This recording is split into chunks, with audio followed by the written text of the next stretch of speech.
Alright, we're live. Good morning, everyone. Again, sorry about the random time that I'm on these things, but all in good fun anyway, at least for now. Again, welcome to the stream. For those who don't know what I do, I just animate basically live. I am currently working on this shot, and I decided, screw it. Even if I am giving away a little bit of the plot, I'm going to animate it anyway. I got to get it done. And we can talk about the process. We can have a little chat about things. If you have any questions, feel free to jump in. And yeah, participate if you wish. Hey, how you doing? Welcome to the stream. But yeah, I'm just going to be animating a shot today. I'll probably go for about, I don't know how long, maybe an hour or so. At least today. I was working on this shot yesterday. And yeah, it's been really good so far. Been really enjoying it. Making sure that my prompts are coming up as well. Hopefully the chat box is showing up. But hey, how you doing? Oh, there it goes. Brilliant. Okay, cool. Lovely. Thank you for joining. If you have any questions, feel free to ask away as I animate. I'm happy to answer any questions you may have. But yeah, today I am animating this shot, or at least polishing up this shot. As you can see here, we're getting there. Got a little bit going on there. And if you want to see a little bit of the... this is the one thing I'm not sure about showing, is whether or not to show the actual render, because it looks pretty cool. If you saw the thumbnail, it does look cool. I think it looks cool. Hey, how you doing? Welcome. But yeah, we're getting there in this little thing. So, I'm basically going to animate this part here. Get the expressions into the kid's face or the girl's face. Fix up Evie's expression as well. And get those blinks in there as well. Yeah, no worries. The best stuff is coming. That's the thing, right? All the action, the action itself is about to happen in a few shots time. So there's still some more pretty crazy stuff to go through. Oh, thank you. This is the final style. If you haven't seen the thumbnails or anything in the past, so I'm trying to go for something a bit more unique. So you can see here. Yeah, pretty different to your standard 3D stuff, put it that way. Yeah, well, I turned off some stuff there. But yeah, very stylized, very graphic, and trying to make something a bit more different. It's a process, I tell you right now. So you may be wondering how I go about this sort of stuff, and the answer is very slowly. Doing stylization is incredibly difficult. Compared to even your realistic rendering. I would argue that doing stylized graphics is just as difficult as doing realistic rendering, because there's so many considerations you need to give. And I'll be doing a little, once I finish this short, I think I'm going to do a sort of like a debrief video and talk about what do I use for post-production. Combination of Blender and After Effects.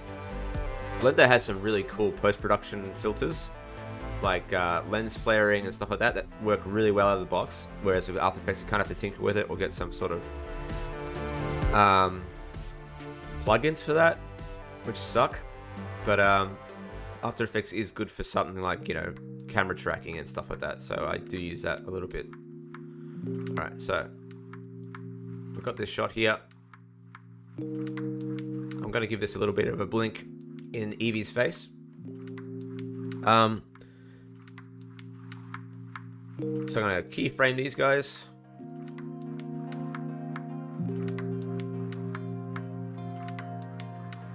And I've gone with a, like, if you aren't familiar with the work that I do here, I've approached this rig in a very unique way as well. So it's quite a different kind of setup. With the eyes, for instance, it's very stylized. But yeah, trying to make something a little bit more, you know, I don't know, just something that feels different to the regular shit you see online or in general, you know.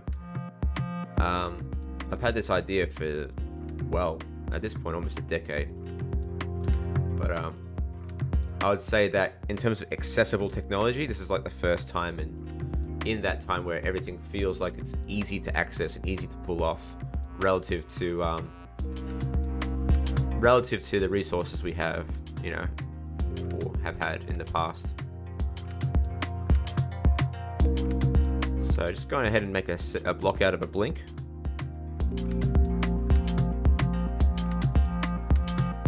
Oops, I forgot to do the other eye. Again, feel free for those who are online to ask away, ask whatever you like. Again, happy to oblige. And of course, if you're feeling generous, feel free to give a super like or super chat or whatever, and show your support. All right, cool. All right, there we go. Thank you very much. What's the length of the film so far? I can actually give you an exact answer for that. And thank you for the super chat, Kelly Johnson. Appreciate it. At the moment, if I turn it back on to 24 FPS, as I've animated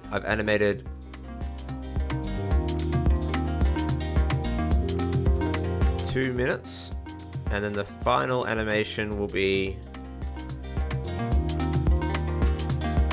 almost exactly 3.5 minutes. So that's the plan, 3.5 minutes. Kind of works out as a good idea to a good length for like what could be a music video.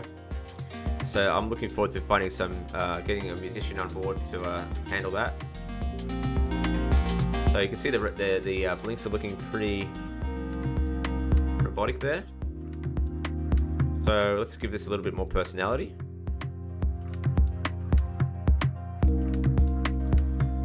I'm gonna go ahead and keyframe these eyes as well. Select those, and I'm just going to extend out this part here, and that's sort of like an easy way of easing without jumping too far into the graph editor. So now it should look a little bit more softer. Yeah, I'm still using my Toon shader. Again, thank you for the super chat. Definitely still using my Toon shader. I wouldn't change it at this point, though I do have plans in the future to talk about how I could possibly, again, once I finish the film, I'm going to do a sort of breakdown of things that could be improved, things that I would like to make life easier on, and one of those things will be the shading process, I think. It's a rough game, especially when you're doing it on your own, that's for sure. I mean, like, obviously,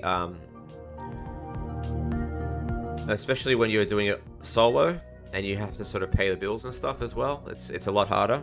Obviously, when you're a student, it's a lot easier to sort of, I wouldn't say it's easier, but it's definitely a game of managing your time as much as any other time. But I think when you're a student or you're, you know, living at home or doing your own thing, it's definitely easier to sort of justify dedicating that sort of time into this sort of stuff. That's for sure. So I'm just going to give this a little bit of a squish. You can see it, like I mean, just add a little bit of squish because it's so close. You need to get some stuff in there. No, there's no updated version. The version that you see on the Gumroad is pretty much the version I'm using right now. That's for sure. The thing you need to understand is that it's still very dependent on the kind of light you use, and the sort of normals you have on your mesh, and also just understanding how to tweak it. So that's the thing about toon shading in general as well, is that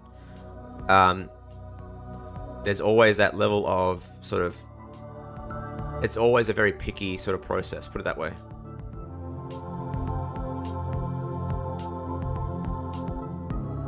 Alright, cool. Getting a little bit of jiggle there because of the squash and stretch, so I might just extend that a little bit. What I might do is copy this so it doesn't jiggle too much, and then back up. That looks better.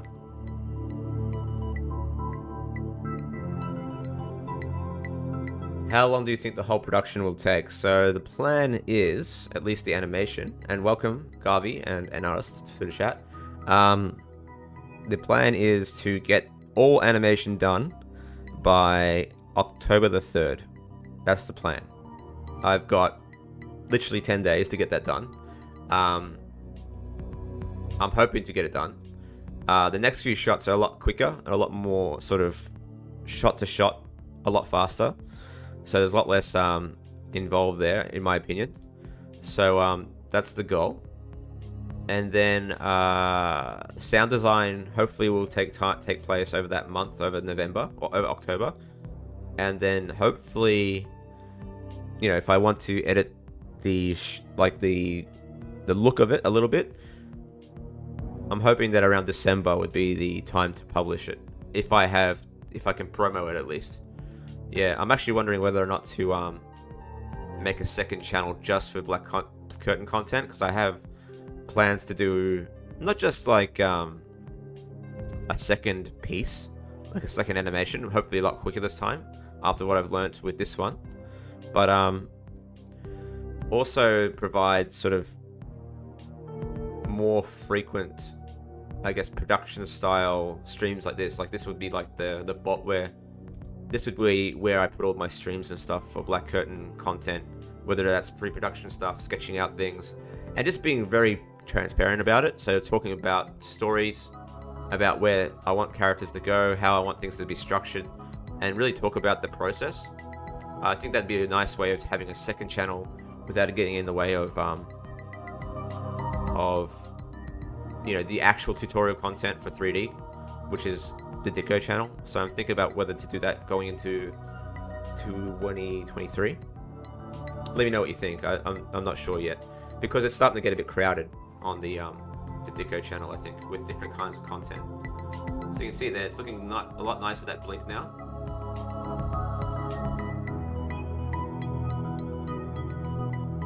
I haven't had any success yet. I think it's a bit more tweaky than I thought. I think the other thing is that it does rely on Rigify, which I'm not using with these rigs, so it makes it a little harder to sort of dedicate time to. So I have bought the plugin, and that's where I think in the future, again, that's where there's a few considerations I'll make in the future about rigging as well, like rigging characters. How far do I want to take custom rigs, that sort of thing. That will also come into play into my analysis, I guess you can say, of where I want to take the next episode. So the idea here is really to talk about the idea here is in future episodes or future productions that I make in this world, to make it as easy as possible, as quick as possible to get things done without being precious about traditionalism or anything like that. Yeah, totally. It makes sense, I think, in this case, because it's like it's about really dedicating that production time to that channel. I think the big thing I'm most afraid of is that by making a new channel, people don't see the short, because it'd be a fresh channel. And I really want to make sure that this thing is seen, at least by people, and enjoyed. So, especially given the effort I put into this damn thing. Alright, cool. So there's a little blink. I'm going to duplicate this whole blink keyframes so I can reuse it again later when she moves her head. So I'm going to go ahead and advertising money comes in after 5 minutes. I'm not sure what you mean. You're talking about like it only comes in if you have 1,000 subbies. So until you have 1,000 subbies, you kind of don't get paid at all. So yeah, that's the thing, right? And I don't make a lot of money from YouTube. I make more money, obviously, in the real world. I make almost maybe enough on YouTube to sort of pay, I don't know, for petrol. 2 tanks of petrol. That's basically what I get from YouTube. So I don't make a lot of money off this yet. I don't really go for sponsorships all that much, obviously. Because, well, I find, well, yeah, there's all kinds of reasons why I don't really do sponsorships all that much. One is my motivation to reach out to sponsors, and two is you really only get the money from sponsorships if you manage to get people to buy stuff, so there's that too. So the effort versus reward can be pretty tricky, especially in 3D, where everything costs $1,000 at least. So yeah, the sponsorships you can use is limited. So yeah, there's all kind, like, yeah, I've just been thinking a lot about how to sort of turn this into something a bit more, I guess, not profitable, just something I can live off of. But right now it's not really working out that much. Alright, cool. So we've got our eyes going in there. That looks pretty cool. And when she blinks back here, I'm thinking about giving her more of a different expression. Oh, thank you very much. I'm glad they work out. That's the thing I love about doing the content, is that hearing people talking about how useful it's been, because that was the idea of the channel to begin with. Is like I've seen so many tutorials out there, both paid and on YouTube as well, where they go through a sort of process, but it's kind of gimmicky, and it's like a one-time use scenario. Like you can only use it really in the circumstance that they're teaching it. So when it comes to like being a bit more broad and being a bit more applicable in the wider scheme of things, that's where I wanted my tutorials to go. So where you can actually use it for something a bit more than just that one project on a tutorial level. And I'm hoping that that's actually the case with a lot of the stuff that I make. So for instance, even the creature creation workshop that I'm doing, ooh, that looks a bit shit. Even the creature creation workshop that I'm doing now, the idea isn't to do something a bit, use something that you can't. The idea is that you can use it again and actually use it in production if you wanted to, you know. That's the idea. So that's where I really want to take it. So when you do make a, say, a dragon or whatever, it will actually work if you were to rig it and animate it and all that sort of stuff. It's not just there for aesthetics, you know, which is where I really want to take things. Alright, cool. Kind of happy with that. I think once you see that rendered, you won't really notice that jiggle as much. So let's get her eyebrows into place now. And again, feel free to ask any questions you wish. Whether you super chat or not, I'll answer pretty much anything that comes my way. So feel free to do that. So when she lifts her eyes, when her eyes look up, I could add another blink there, but I might not for now. But I will raise her eyebrows.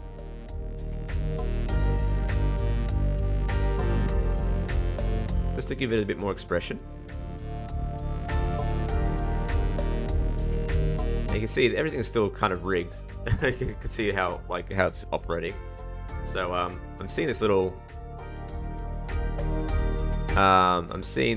bit of a bump in her head, so I might just sort of try and smooth that out. Maybe. I'm not sure. We'll see how we go. But there we go. Doesn't have to be much. That's awesome. I'm really glad to hear that. And you know, there's always stuff to learn. So even if there's, you model the characters, you can still rig them and, you know, animate them. And that's the thing. Animation tutorials are really hard to come by. I found one that's really good that I want to recommend. I can't remember the name of the channel, but I'll probably bring it up when I start talking about animation a bit more in a few weeks, about recommended channels to check out. All right, cool. You can see there. That's looking pretty nice. I like the eyebrow raise there. But even like when she turns her eyes, there can be really subtle. So what we're gonna do is grab these, keyframe those. Oops, not scale, just everything. Also, if you have any feedback on the music, how loud it is, and hopefully it's not too loud. but I think it should be right for this stream today. Let me know. All right, cool. So what I'm going to do is actually blink. Do I have a mirror close? Do, and the subtle, it's very subtle animation in the face. So yeah. Yeah, I'm very happy that it works out for you, man. And again, if anyone gets their work, like gets something done with my tutorials and want to share it with me, just chuck me a tag on Twitter or Instagram or whatever. I always look forward to seeing this stuff. And of course, if you're on my Discord, which is part of the Patreon, yeah, just share it up on there too. All right, cool. So when she lifts her eye, I might just lift her eyebrow a little bit here. The thing about this sort of stuff is that it can be pretty subtle movements in the eyes. Like the eyes, all that sort of stuff. But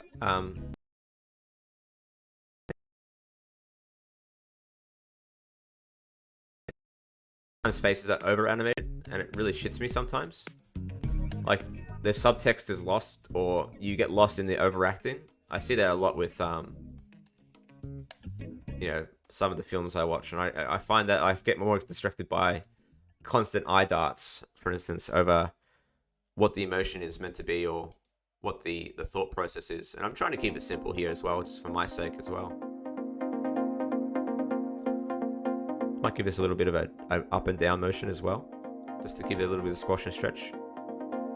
A little bit of animated quality, just sort of a little bit down and a little bit up. It doesn't have to be much, it can be really subtle.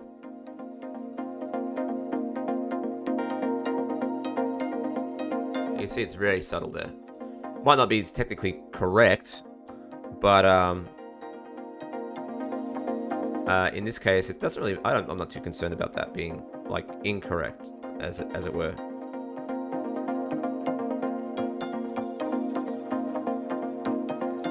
All right, cool. You kind of see that little bit of movement in there, and even then, I could actually add a little bit of movement. In terms of commercial projects, yes, I guess I could. But they wouldn't really, I don't know if they'd be published at this point. They're usually advertisements, that's the thing. So advertisement, this is the thing about animation. A lot of the work that, if you're not working on a TV series or anything like that, it's usually advertising. And advertisements come and go very quickly, you know? So it's quite tricky to sort of show my work without a show reel. So basically anything you see on my show reel, on that 2020 show reel, is commercial projects. So that's where I'd say a lot of the work is. A lot of the work recently has been in AR, like augmented reality stuff, which again makes it very hard to put together a show reel for, especially when you're not sure if they've been published or not. So there's that. That's kind of why I wanted to do this sort of stuff as well, make my own work, because it's permanent. There we go, that looks really cool.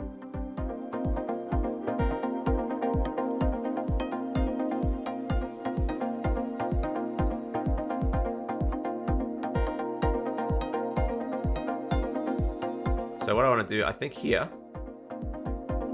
is I'm going to remove her hand keyframes. A little bit later, so she'll turn her head and then grab the crystal separately. So this animation here in her hand. Let's turn off her IK fingers so I can select everything properly.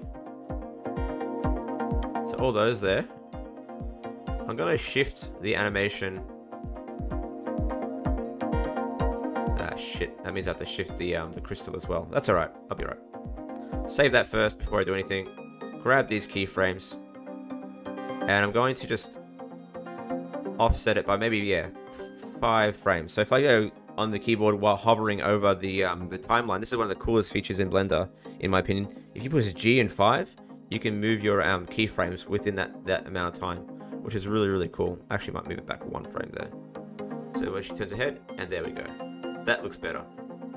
And all I gotta do now is offset the animation of the crystal by 4 frames as well. G and 4. And that should feel a lot better. There we go.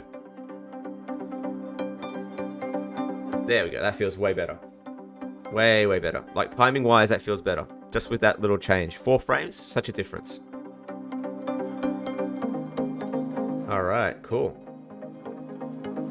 Now you may be wondering, like, again, like, this shot's, all you're showing is this girl and this, and Eevee, and, where's the cool stuff? Where's the jumps and pit kicks and punches and all that sort of thing? That's not the kind of animation I'm doing for this. Not yet, at least. Because this is more of a, I guess I don't even know if I want to call it introspective animation, I guess. But a lot of the shots are between her and the girl, and you need to show, I guess, some sort of connection between these characters, even if they're not talking. In that regard, so I really want to make sure that, you know, they have their moments. So there's a few quiet moments. There's a bit of action in between bits, but those moments of quiet are really, really important to sort of get across some level of connection to the audience. And, you know, that's why the bulk of the stuff you see in my live streams are that, at least right now. And welcome, Chemical. Welcome to the stream.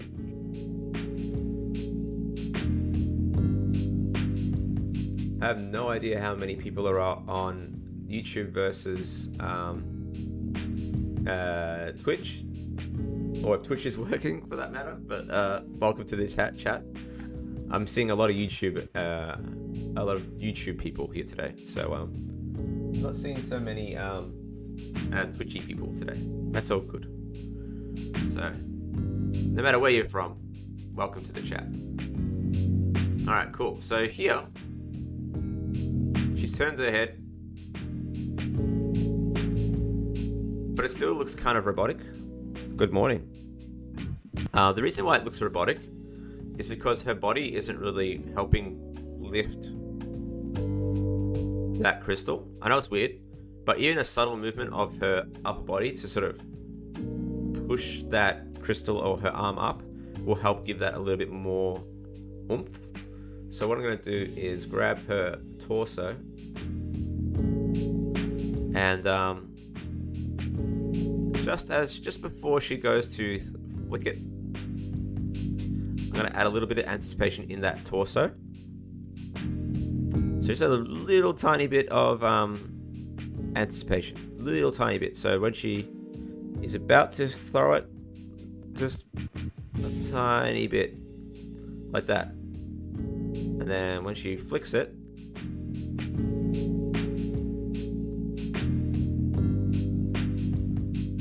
bring that body back a little bit and then back down. Now let's see if that works. Now the reason it still looks robotic is probably because her body needs to kind of move up and down a little bit as well. As it goes up, maybe bring that body up a little bit.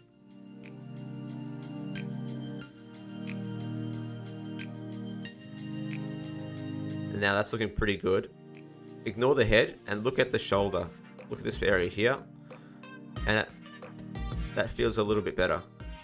The reason why her head's not moving is because the way it's rigged. So her head is moving independent from the head. So I kind of have to add that in there as secondary action. The other thing that makes this thing feel a little less natural is that in her hand, when she's going to throw that little crystal and recatch it, I guess you can say, to reposition it into her hand, into her palm. There. nothing there in the hand to prepare the movement going back up. So what we need to do here, Chemical asks, is it better to add physics or simulation to moving hair, clothes, or just rig them manually when it comes to animation? That is really just down to budget. Simulation is time consuming. Time consuming to prepare and get right, and then time consuming to process, and then time consuming to render, because you're rendering, especially with hair, very complex lighting scenarios. So if you're on a budget to do that sort of thing, make the like cloth and stuff, it may be worthwhile just doing it manually, and just rigging it. You won't get the same fidelity at all from compared to a physics, but at least it's a lot more controllable. And that's where I would say that's where the real answer is where, how much control do you have within. How much difference is that, by the way? A little bit of a drop. That looks better. So much better. All I need to do is give this a little bit more rotation there. That looks much better. So that's my advice. If you're on a budget, you have a computer that's kind of mid-range, or whatever, or you're just working on one computer, I'd say if you're doing a larger piece and you have a budget of time and money, I would say stick to joint-based animation or blend shapes. If you have time or you're doing a much shorter piece that you just want to practice and understand how cloth sim works, how hair sim works, then go nuts, go crazy. But until you can have the time to be able to really do it really well, I'd say it's probably easier just to work on it in that regard. How often do I TL101 asks, how often do I add update Blender? Pretty much as soon as it comes out. Especially when it comes to rigging tools. So there's a lot of advancements in the last few versions on rigging that make like constraints a lot easier, and absolutely necessary to update to. Thank you, Pat. Thank you. Cheers.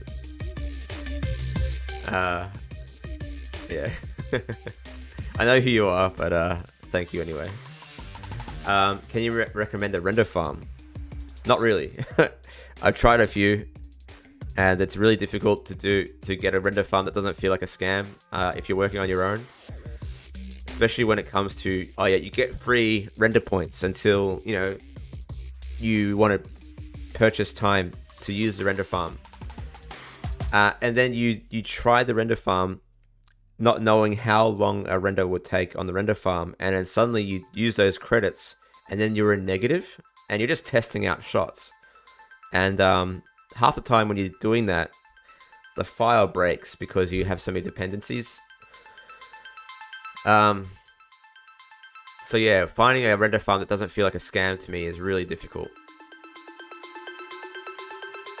Is Blender the only software I have used? No, I use Maya. The other alternative that I use is Maya. I teach with Maya. I can rig in Maya, but I don't use it that much commercially. I wouldn't mind using it more if I could afford to, but I can't, basically. Especially when it comes to certain tools. Like for instance, mirroring poses in Blender is free. Mirroring poses in Maya requires a plugin, and the plugin usually costs like $200. It's like, get fucked, I'm not going to pay that much money if I can do it for free in Blender. Those are the sort of things, unless I absolutely have to. I'm not going to invest money into things that I don't need to, put it that way. So in the anticipation, I'm going to actually add a little bit of movement into Evie's head, so like she'll bop down a little bit, even when she's...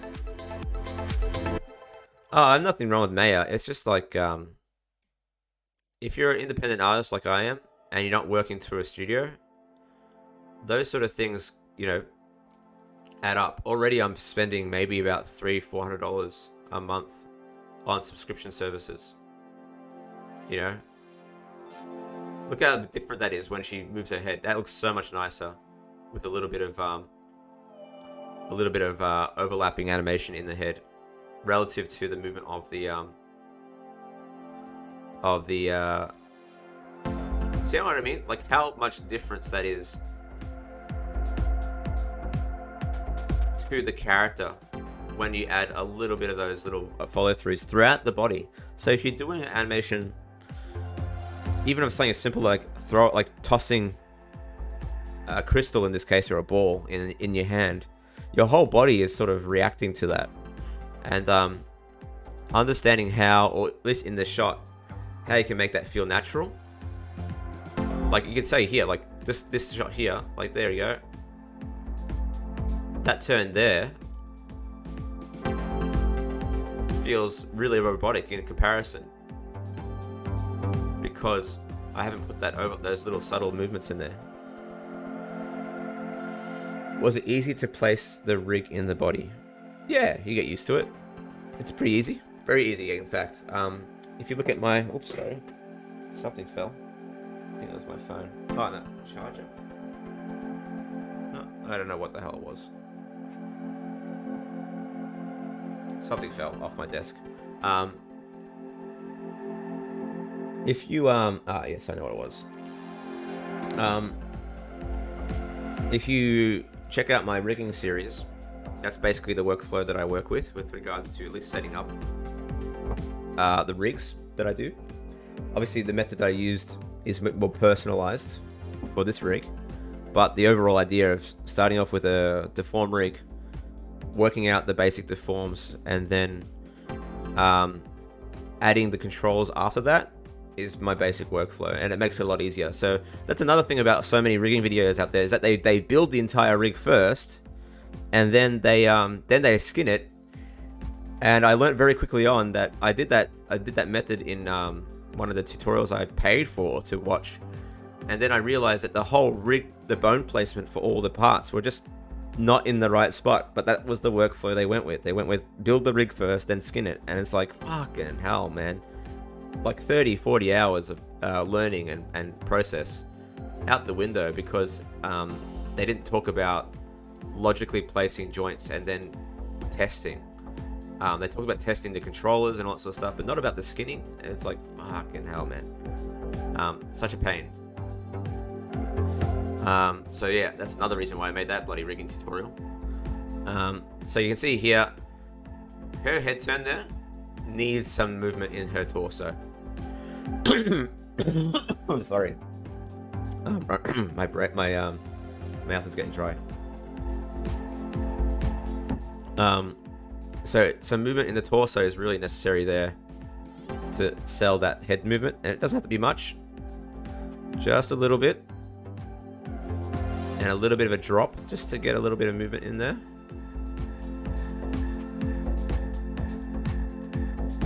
And maybe a little bit of a hold. So maybe what I will do, I'll get rid of this keyframe. That's looking a little bit cut. It's not looking right. Put it that way. I can see it. I can see the shake in the torso.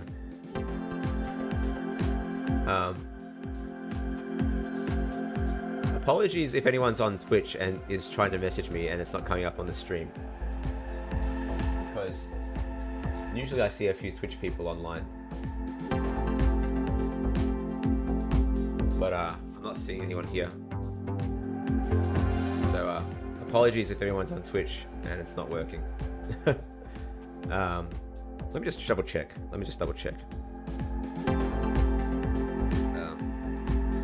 1 second.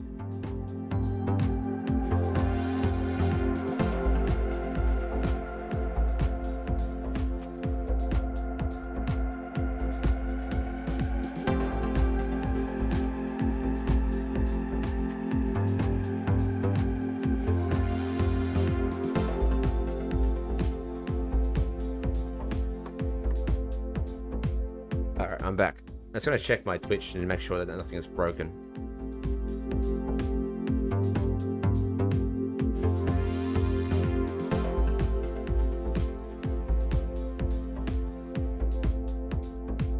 All right, give me a second.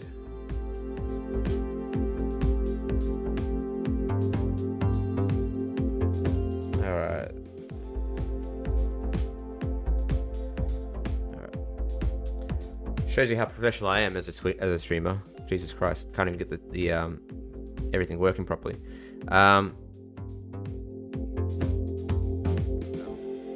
Okay, yeah, it's all right. I think it's fine. Okay, yeah, it's all right. There's only 3 people online, so yeah, cool. That makes sense. All right, cool. I just wanted to make sure that everyone was on board. Okay, cool. Yeah, it's really hard to find tutorials that talk about the fundamentals. At least talk about it properly, in my opinion. Actually, that looks alright. Coming back to the animation, happy with that. So what I need to do now is, when she turns her head, just give it a little bit of a bop.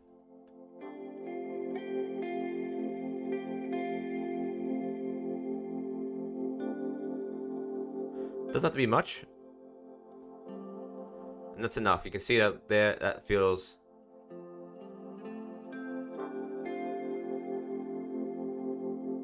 a lot better. I think I'd like to add a little bit of a hold there. I might actually move some of these keyframes back a little bit. So going into her head, her body, her eyes, all that sort of stuff, I might just move those back just a tad. Again, to sort of get that feeling a little bit slower. I should actually set up some selection sets, but I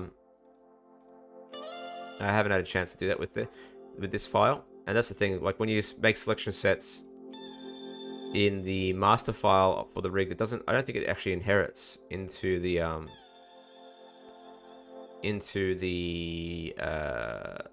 file you're working in. All right, cool.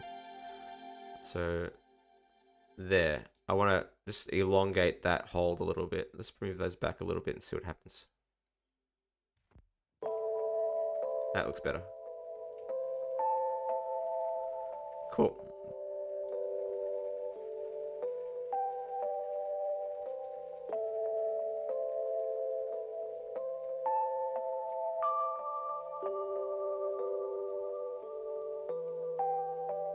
So here, what I might do is, I'm tempted to just keyframe here and just elongate that to get feeling a little bit slower.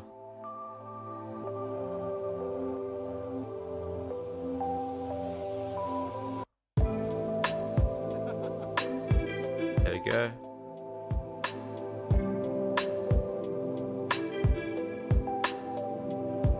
Yeah, I feel that feels better. I think that feels a lot better there. So watching that, I feel a lot more, I guess, nicer, put it that way, about that. I feel more confident about that. So yeah, really cool stuff.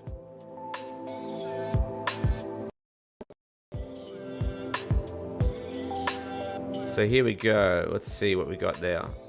So there's always a lot of this shot in particular has a lot of subtleties in it that need to be sort of addressed. So that's why I'm working through it sort of slowly and just sort of analyzing the movement.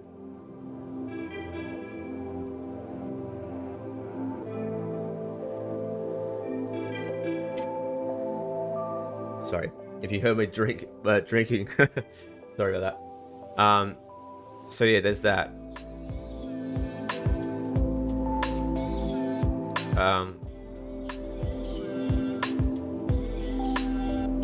Alright, cool. So we got that going. There's just a little bit of issue with her corner of her eyes. I think that bit there, you can see her eye sort of drifting, the corner of her eye drifting there. So what I might do is just copy this keyframe and put it there.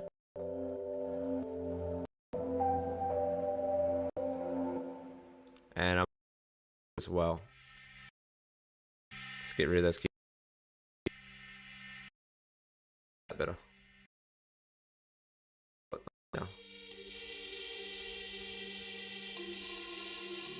Alright, cool. Getting there in the end. Alright, sweet. So we're getting somewhere with this shot. Again, if you have any questions, feel free to ask away.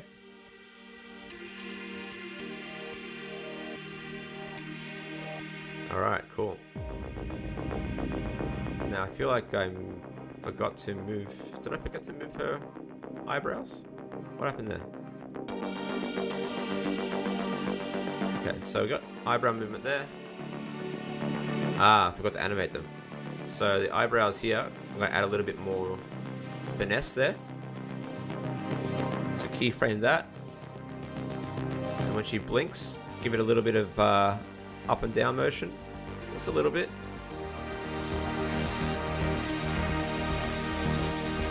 And then that's a nice way to sort of break up the pose a little bit as well. And you can kind of like get, it's basically like a way of doing a pose to pose between eyebrows. So you can see what I mean there. Yeah, it looks much nicer. And then when she does that again, I'm going to go ahead and copy that action as well.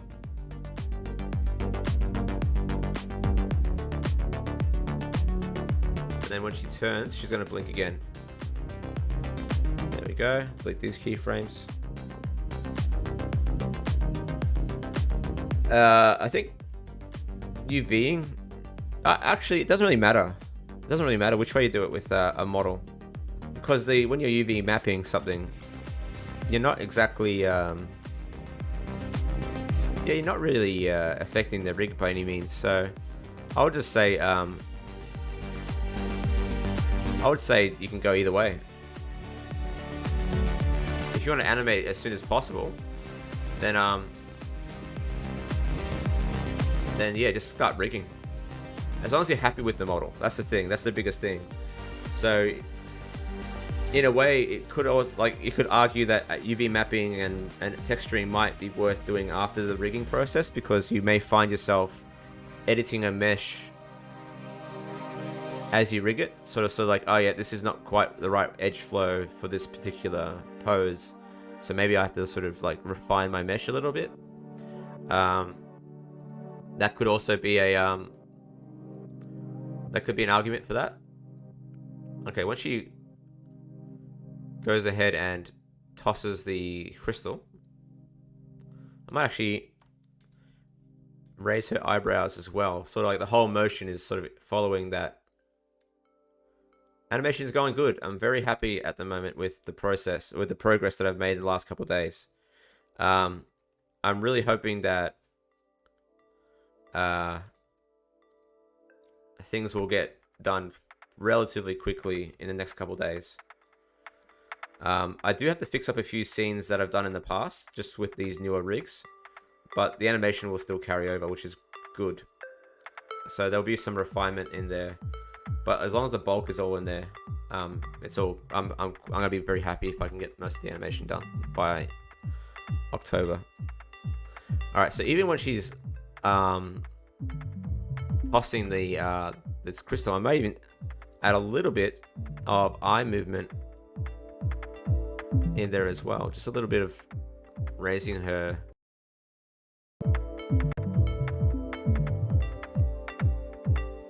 eyes like that. That might be a bit too much, so let's just go ahead and let's make that a little bit more subtle.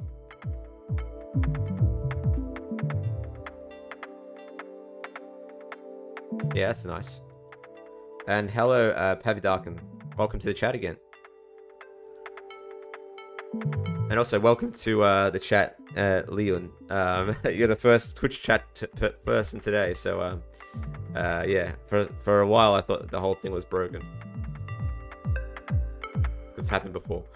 Alright, so even in the bottom eyelids, I'm going to do that as well. So I'm going to grab a keyframe there.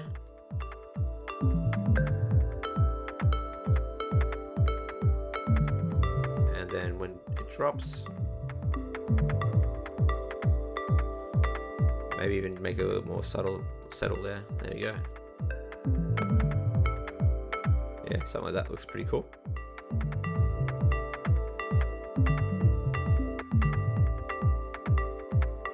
And then when she turns her head, she's gonna blink again. Because that looks way too stilted. Put it that way.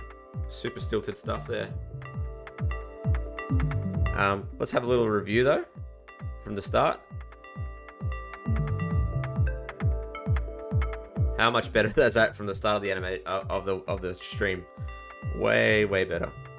Really looking really.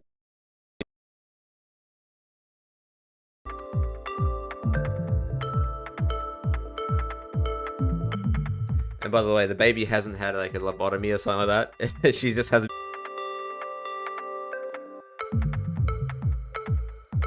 And improved in the hand a little bit as well, but I'm happy with that anyway. And once it's animated, once it's rendered, I think it'll look pretty good. All right, cool. All right, let's move on. Let's see what else we have to do. Oh yeah, the blink into the head. So what we're going to do is just basically copy the major blink from earlier in the stream. So that blink there. Just going to copy all those keyframes. And then as she turns her head, go into the blink.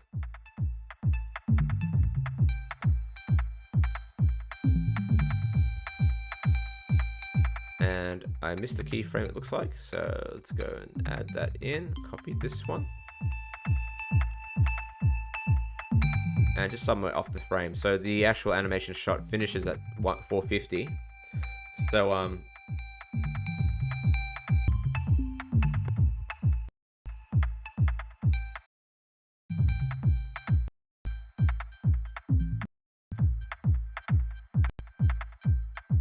actually tempted to bring that blink forward. Actually might shorten out the shot too. So when she's turning, mid blink, I'll cut it off. So 442. That will be the end of the shot.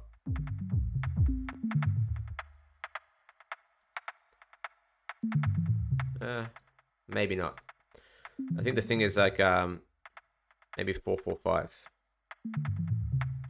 You want to see the hand moving into the next shot. Basically, I want to indicate that the hand is... Yeah, that's better. Yeah, I like that one. That's good. So the reason I'm doing that is because the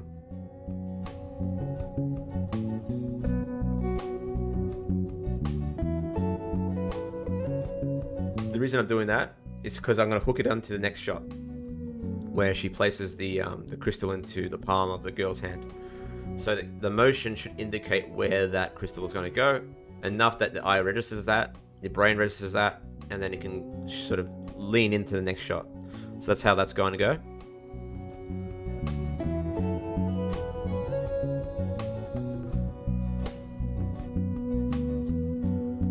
Alright, cool. I'm really happy with that. Now, there's still a few things left to do here. So what I'm going to do is bring down her eyebrows as she leans into that shot.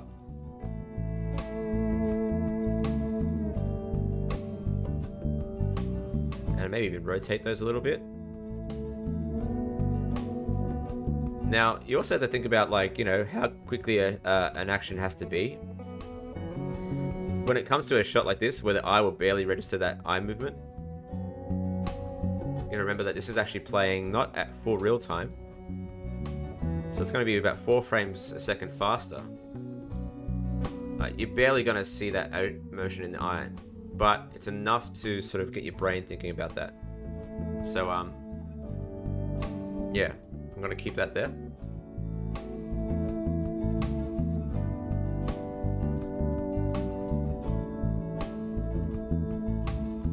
That looks sick.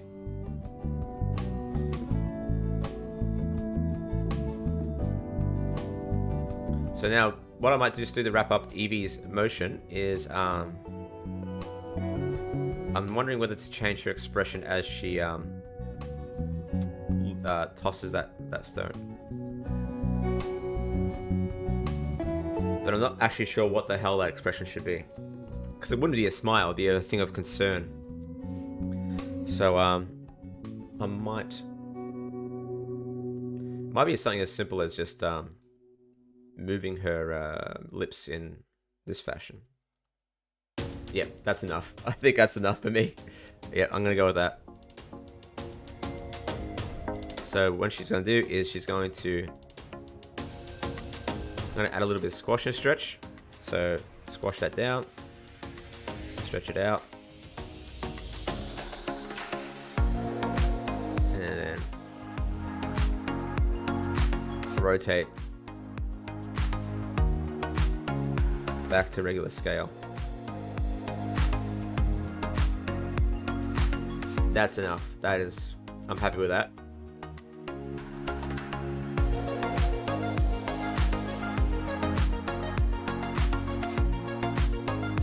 It's just subtle enough to actually look like there's a bit of a change in expression there. I don't want it to be too much difference. So again, subtlety in this case. I don't want to overdo the facial acting in this animation. Alright, cool. So let's have a look at check out the render.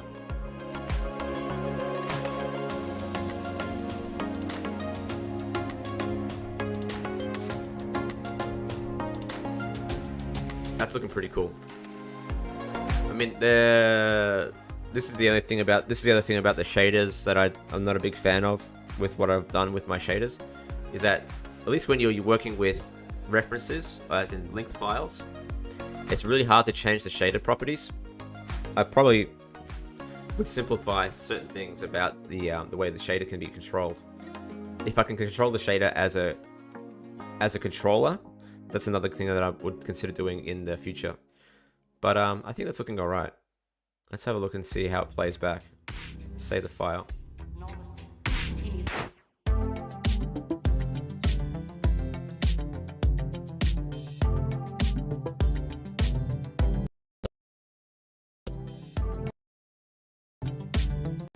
That's sick. Alright, cool.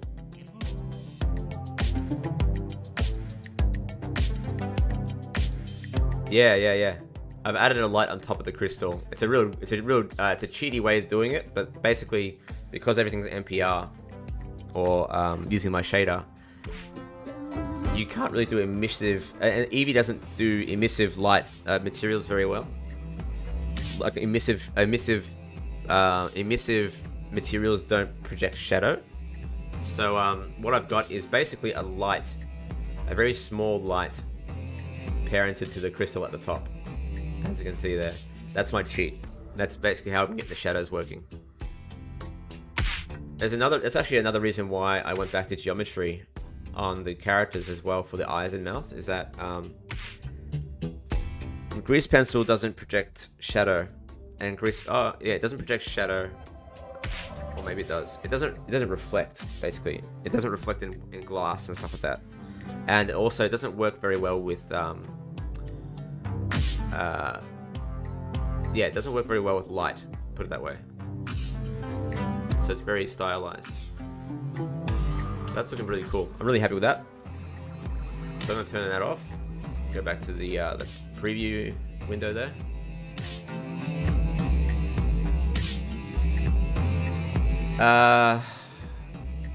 You're talking about reflections? You could, but it's a pain in the ass, because you have to have a render of the other side of the body. So you have the front of the body facing the camera, and then the back of the body is reflecting onto a mirror. You'd have to have a render of the mirrored version of that character, and then you have to reproject it on. It's just a pain in the ass. And even just putting grease pencil objects don't have normal maps either. They don't have normals. So faking reflections on light in post is basically impossible. Alright, cool. So you notice that the Eevee is, in my opinion, practically done at this point, except for one thing, and that is her hand isn't moving over here. But luckily, I've constrained her hand to the girl. So basically, any animation I do now will be from the girl's rig. So it's just a basic parenting, a very basic parent-child constraint. So what I'm going to do is just jump out of pose mode in this character. I might actually hide away her rig for now. Where's her rig? There it is there. Rig. Alright, cool. I'm just going to hide away her rig for now in this viewport so I don't get distracted. And just rely on the girl's rig now. Cool.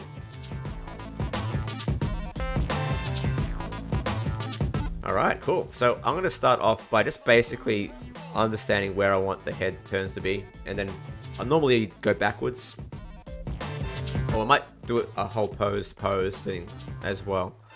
So firstly, her head's kind of in the right direction there. Alright, let's just go from this pose to this pose. So I'm going to start very classic. I'm going to get her body moving a little bit across the entirety of her torso.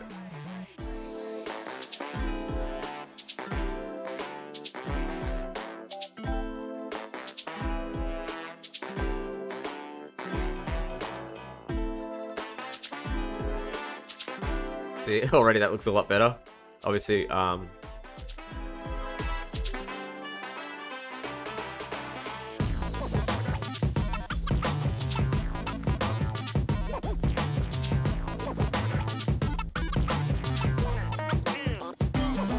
Alright, cool. So there, let's see what we can do. So what I want to do is have her sort of linger on the thing, turn her body ever so slightly.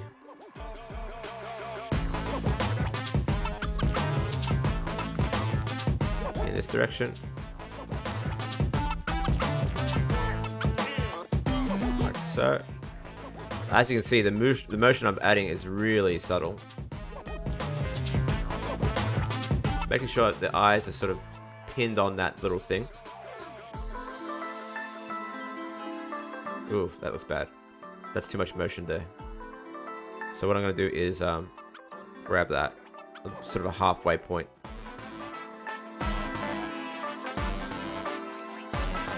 So she's sort of transfixed. That looks better.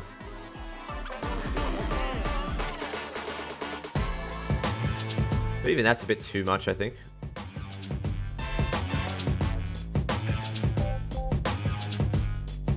That's better. Very small amount of motion.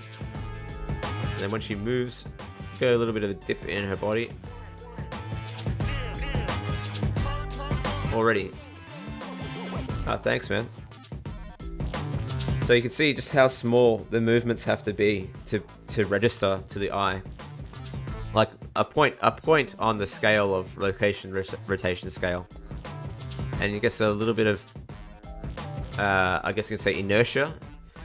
You built that inertia into the body. Down, up, down, up. The body sort of shifting its weight and then sort of compensating and then into that pose there. One. And then maybe a little bit of a hold. So maybe she was...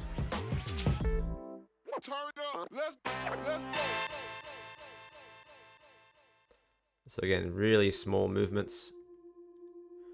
And her eyes will dart around as well, just inspecting the whole thing.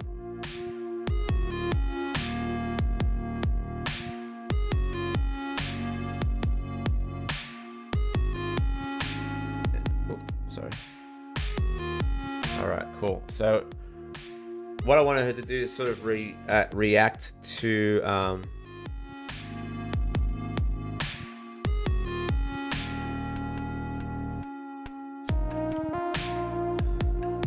So what I wanted to do is to sort of cut, like the girl to sort of almost snap out of it when she flicks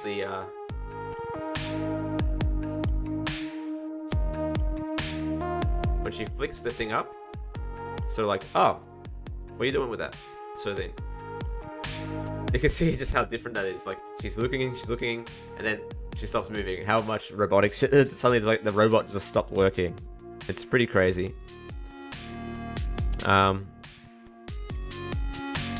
So let's have a look and see what we can do here.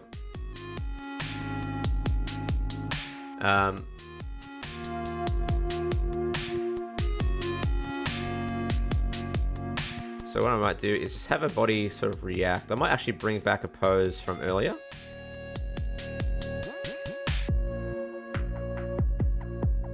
Copy that. So let's copy. Might copy this pose actually.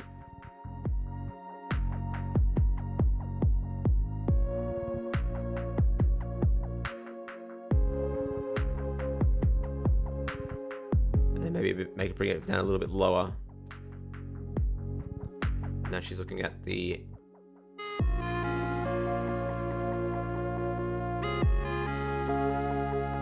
and then I'll have to actually add it like, oh, what's going on there?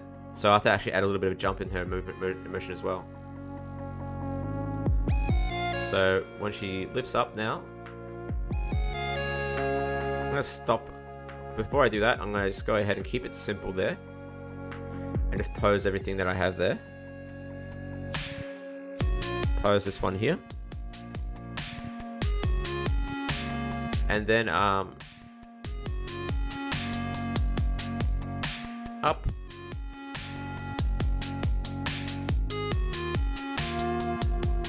Lift her body up a little bit. Tilt it back a little bit.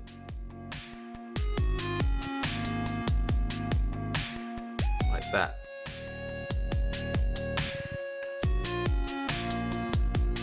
Again, making it really simple.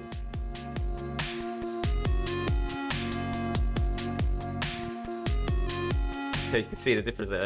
That's better, you know. We're starting to get there, you know. We're starting to block out those moments.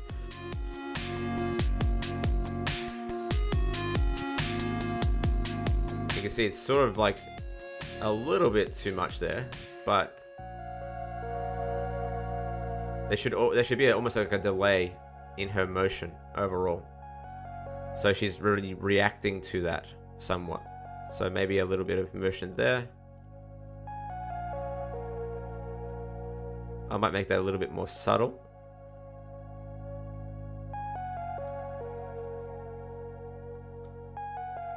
And what I might do here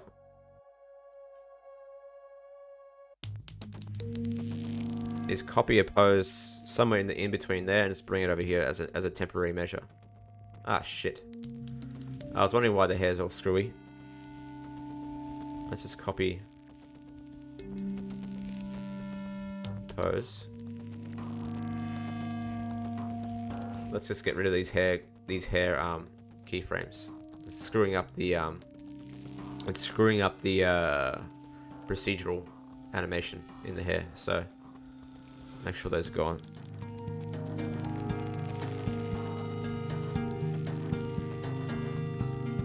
That's better. That looks cool.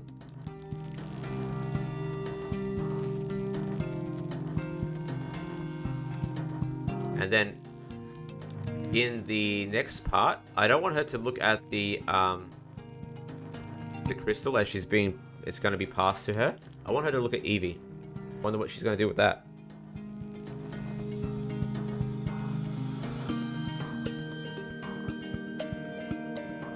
If there's time, obviously. What?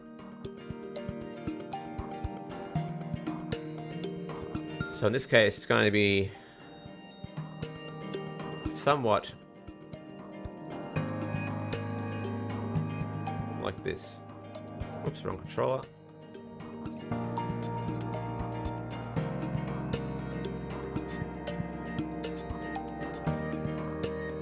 So she kind of snaps out of it and sort of looks at Evie.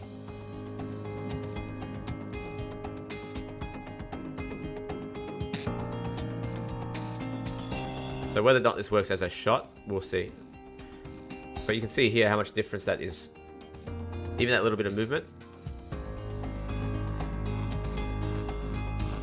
And I'll add a bit more. It's going to be obviously more subtle in the options. In the, you know, sort of as I work this through. And there's going to be eye darts and all that sort of stuff. But yeah, we're getting there. We're getting there. Alright. again, if you guys have any other questions, feel free to ask away, whether it's modeling, rigging, animation, what have you.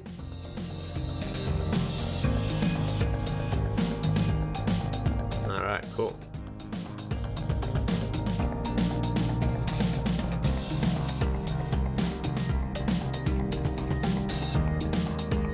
So, alright, cool. I think I'm going to keep that there for now. Now, little thing I want to add now is a little bit of hand movement in there. So you can see I have IK arms. Here we are. Just to add a little bit of movement here. So it's enough to sort of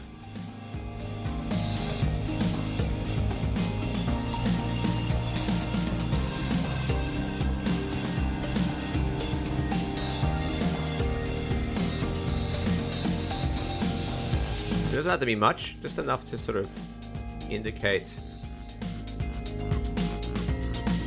a bit of movement there.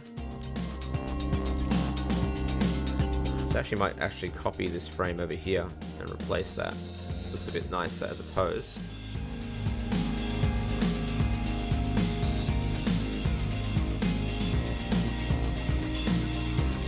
Just going into that. I might actually copy that frame again, bring it back down a little bit. Let's remove some of these poses here.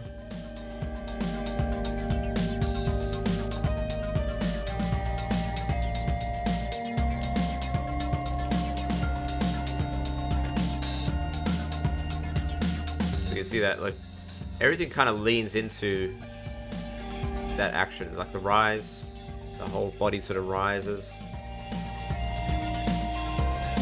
Up we go, a little bit of rise, and a little bit of a fall.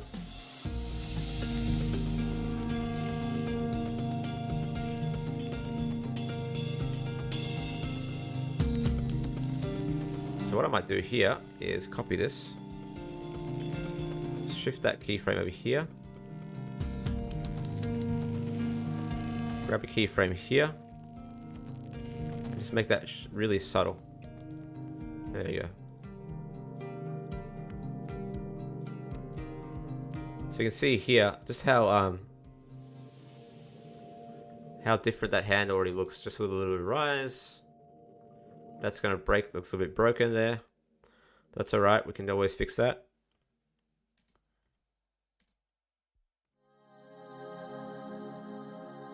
Remove that.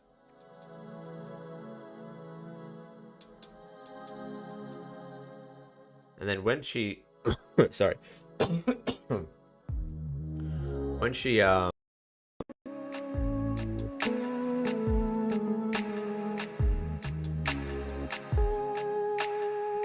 when she goes to sort of flick that crystal, her whole body's kind of shifting a little bit. So what I might do is actually have a bit of follow through from there. So her body's sort of almost reacting in the opposite faction. Hand goes down this way.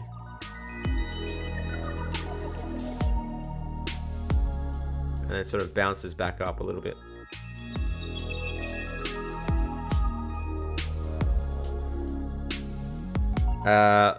Most important thing to note, you need a script and a storyboard.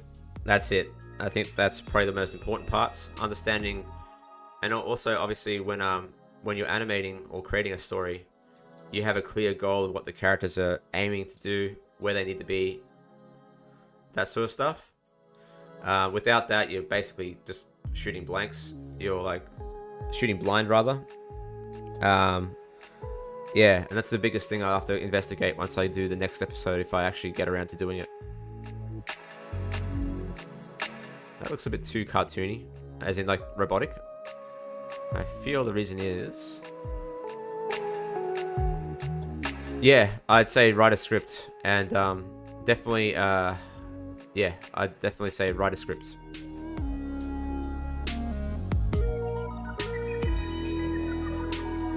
Why is she... that's interesting.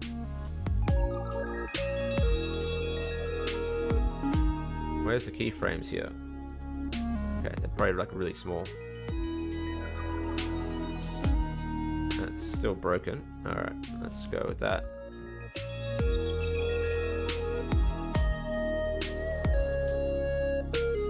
I'm not sure why these are here. Oh, they're dead. They're dead controls. That's why. Interesting. Let's just delete them then. Just save that. Delete. Can I delete them?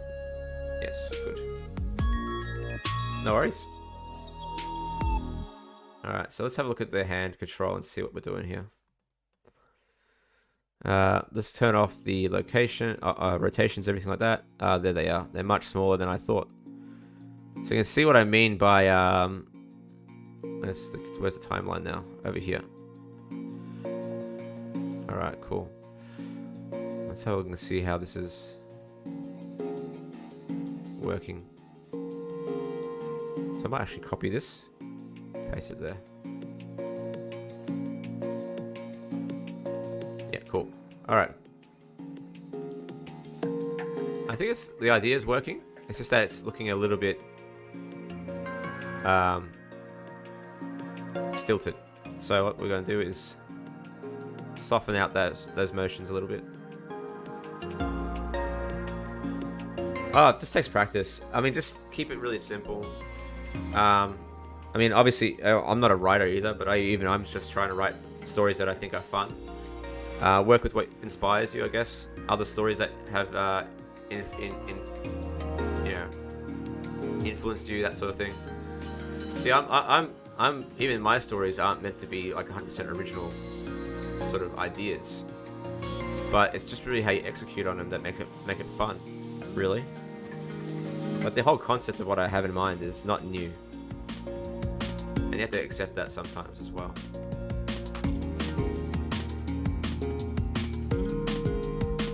That'll do. Look a little linear there though. So what I might do is move that down just a tad.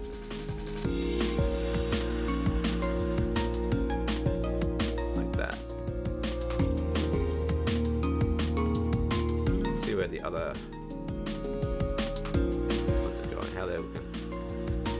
Yeah, those ones are looking alright. I might just bring this one down a little bit.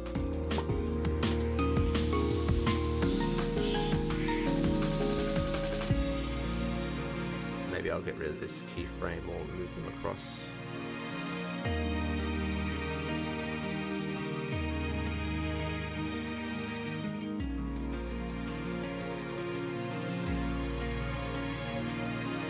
See.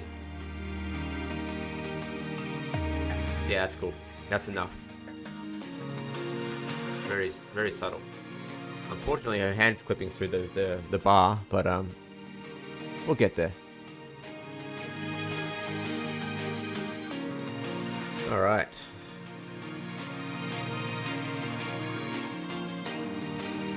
Cool. We're an hour and 20 minutes into this already. How crazy is that? So, for this part of the animation,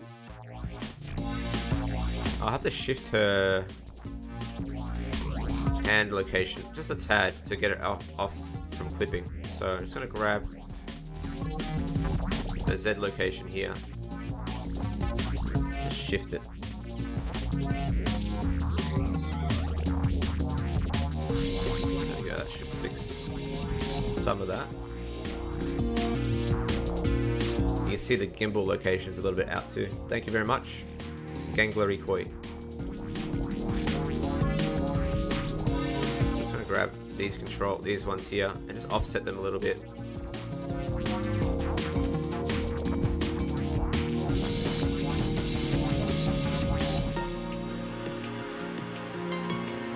That should fix the problem. You might get a little bit of gimbal locked there at the end there. Let's see what happens. No, it's alright. Alright, cool. Yep, awesome. Yeah, it goes really quickly, especially when you're analyzing stuff over and over again.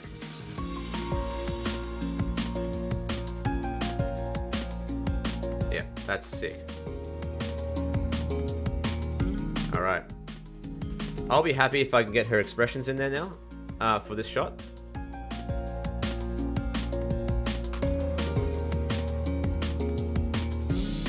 Alright, let's get her mouth looking less slack-jawed. So I'll have that mouth open when she opens that up, and then I'll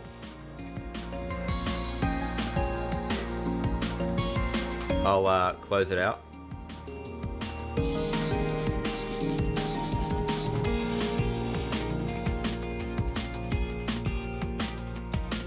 I might still keep showing a little bit of her teeth though.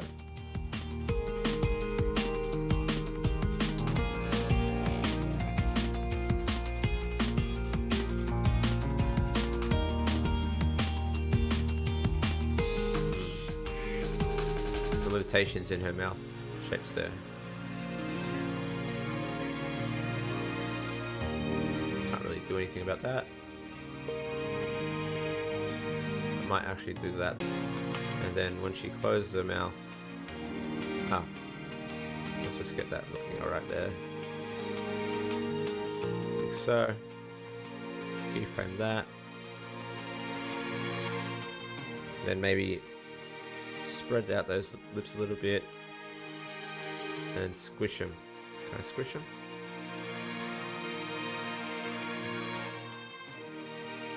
Let's have a look and see what the scale does there. No, that's too much there.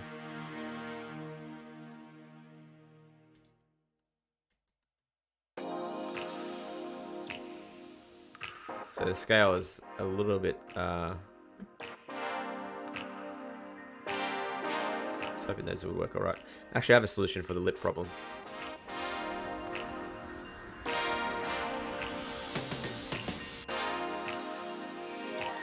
Cool. Let's bring those up a little bit. There we go. That looks better. And what I could do is possibly add a little bit of... Yeah, that looks cool.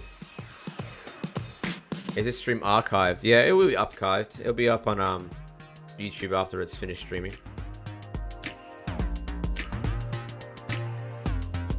Let's see how this looks rendered though. Do I use touch? That was cool. I actually like that expression there. That's good.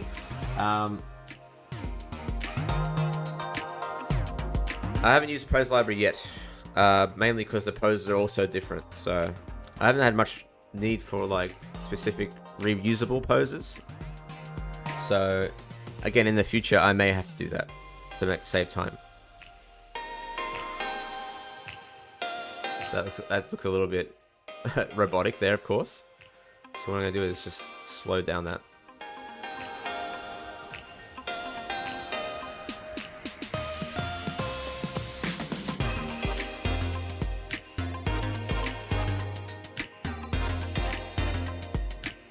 So what I might do there is like slowly ease that that jaw closing. So we'll get in there. It's gonna be even slower, like more subtle, like closing the entire time.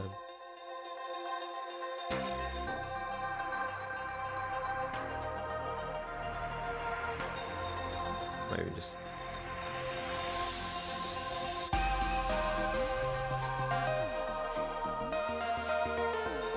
And as she turns it, she may open her mouth a little bit again.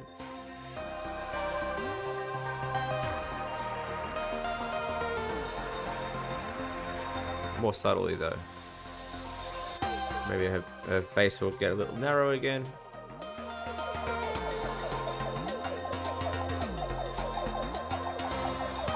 I want to add a little bit of awe in her, expression a little bit. You know what I mean?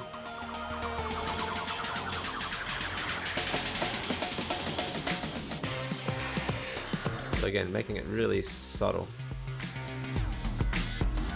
Jaw, same thing there. Alright, cool.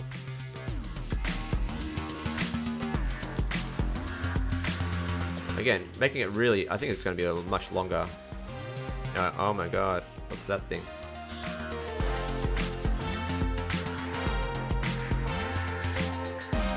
that's cool. Yep. Yes, mad. Yep, happy with that. And then when she like tilts her head, mouth will open up a bit more.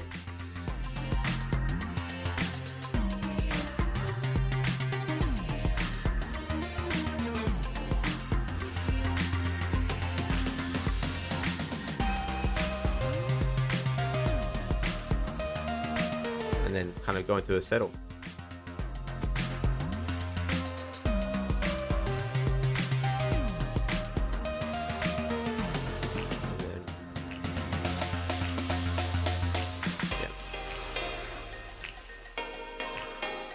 Yeah, that's cool. So we're getting there with the little girl now, and you can see just how quickly you can come to life once you've kind of got an idea and you've worked out exactly where those initial poses are meant to go. So now the thing that will really bring it to life will be her eyes.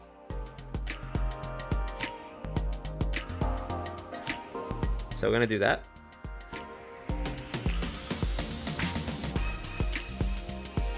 All right.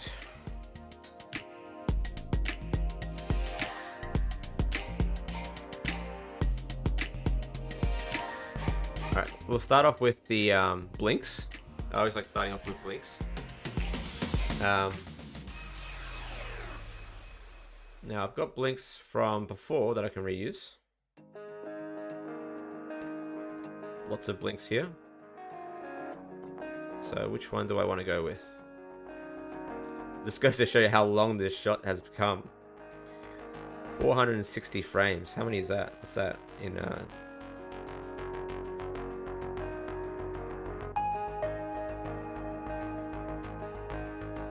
19 seconds. So 30 seconds, almost, yeah, 20 seconds of animation is coming out of this.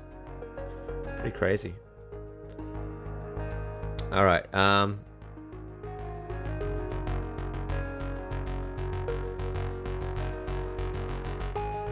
Oh, my pleasure. I'm glad it's working out, mate. Again, if you have anything to share, just share it up on Instagram or Twitter or whatever and tag me. I'd love to see it. All right, let's have a look and see what blinks I can use. Let's go with... That's a nice blink there. There we go.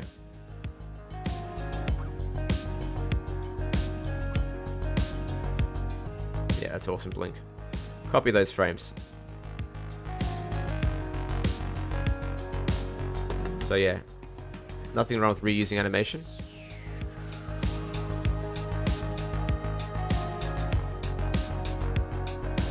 That's sick.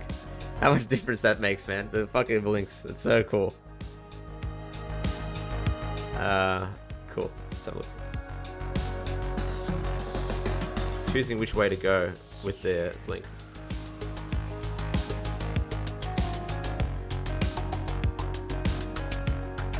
Ah, perfect. Perfect timing. Blink, blink, and then another blink here.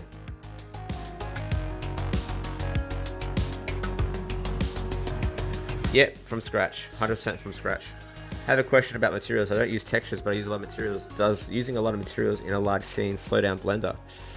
Shouldn't. It depends on the materials, obviously. So, you know, if you're using a lot of refractive and reflective surfaces and anything that has subsurface scattering, that sort of stuff, of course it's going to slow down Blender.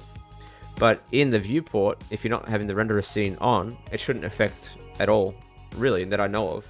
Shouldn't affect performance if you're just doing the viewport as it is here and running your animations and doing your thing.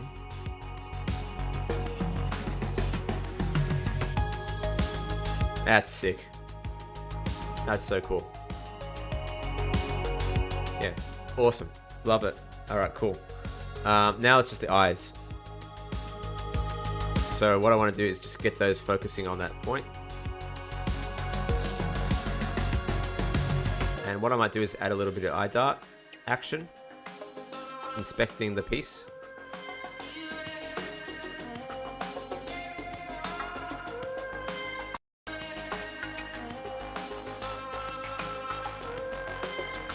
And eye darts are really simple. Start, left, right, up, down, whatever. Hold.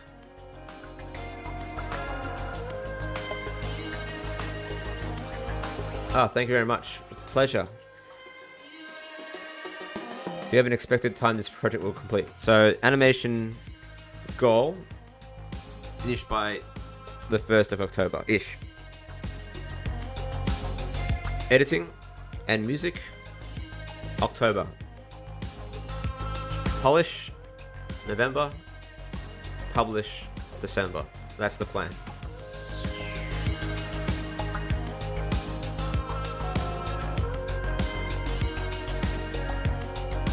Alright. Sorry about that, guys.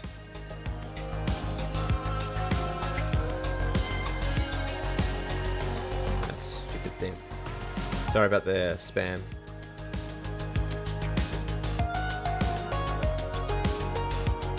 Give me one moment.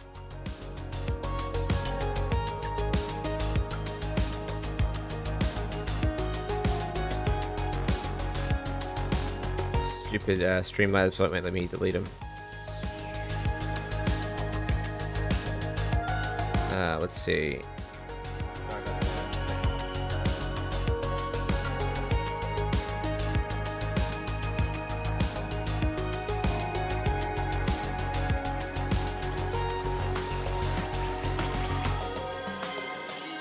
Just remove all those cunts.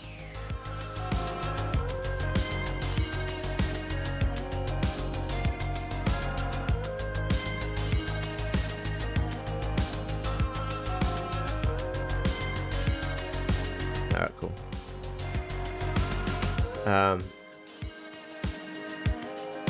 Yeah, that should be gone now. Alright, cool. Just a sorry, going back to the questions.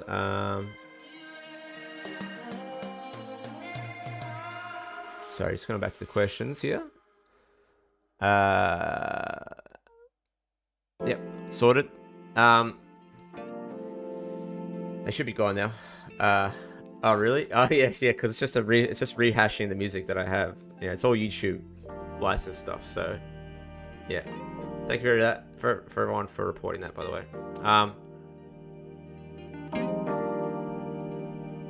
So yeah, we're back into this. That looks so cool. I love that little, like, that was a little happy accident there with their little mini blink.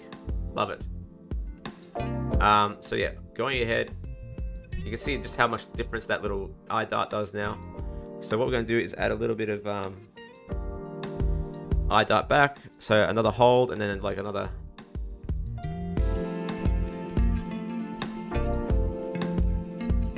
A little focusing there. So what? 1, 2, and it's really small movement. 2, and then another hold.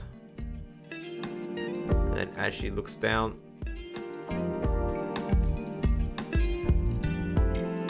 1, 2, 3. Another hold.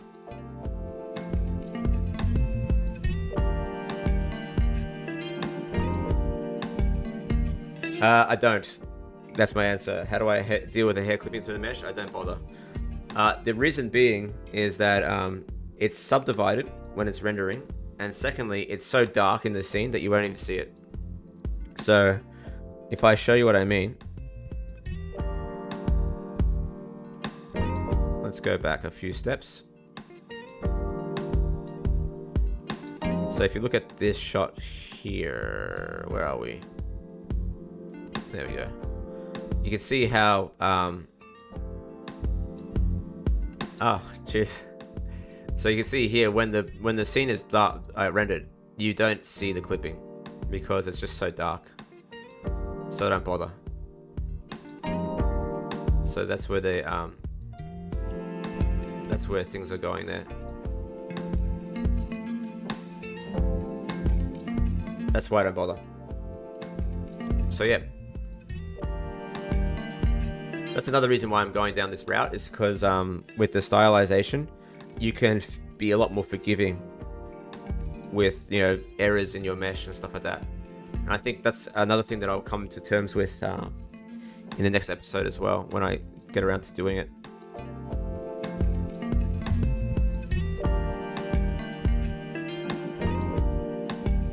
That's looking really cool.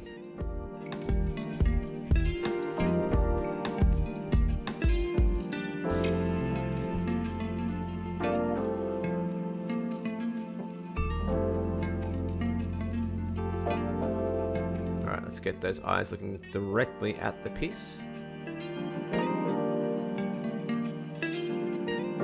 Might get a little hold there going on.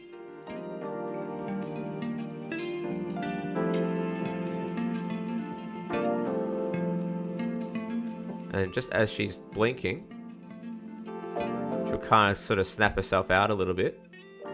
Hey, how you doing? And then look directly at Evie.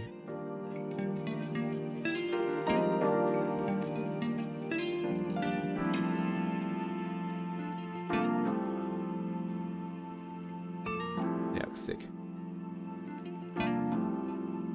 Hey, bye. Yeah, cool. Let's have a look now.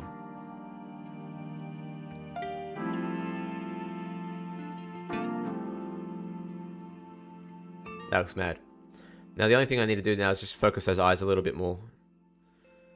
So when she goes into the next shot, I want them to look a little bit cross-eyed. Just a little bit, I guess you can say. So they're looking directly at the piece, and then I'll kind of move around a little bit.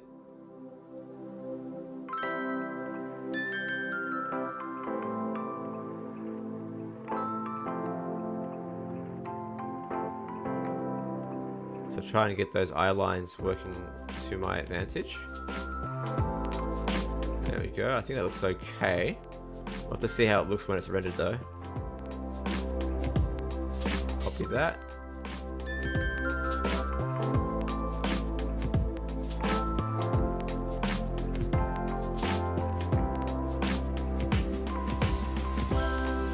Now it's starting to look a little bit boss-eyed there, so I might actually very slowly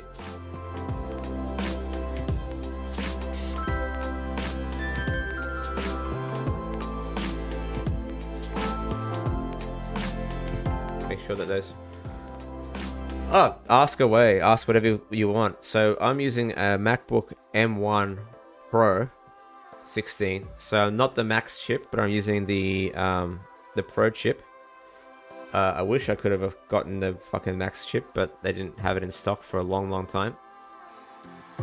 On my PC, I have two GTX 1080s Ti's that I do want to upgrade. So I feel like once the 4080s come out, I'll probably update to that. Let's fix up those eye darts there, so you can see there it's now kind of moved a little bit. So look at that.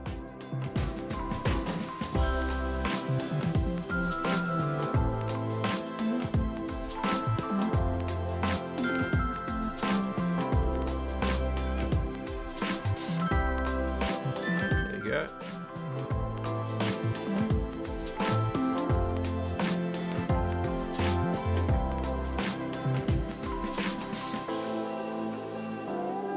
That's sick.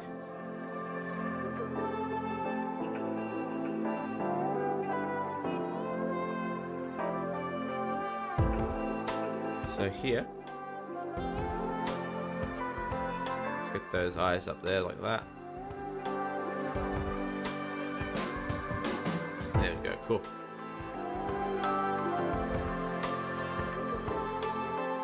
Ooh, got a little bit of jiggery.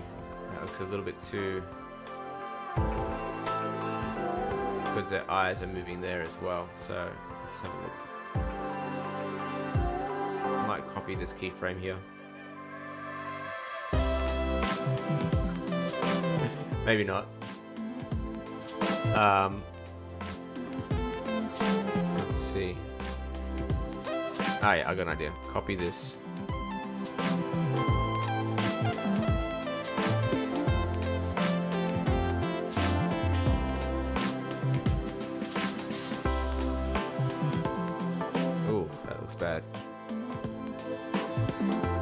what I might do is add a little bit of a blink here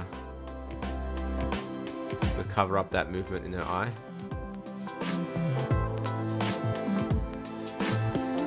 Yeah, I know what to do.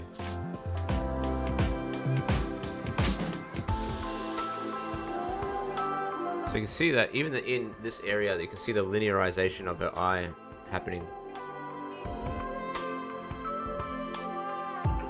Like, we're getting some issues there, like the little jankiness there. So we have to fix that up a little bit. I'm not sure if that's coming from here or it's probably coming from here.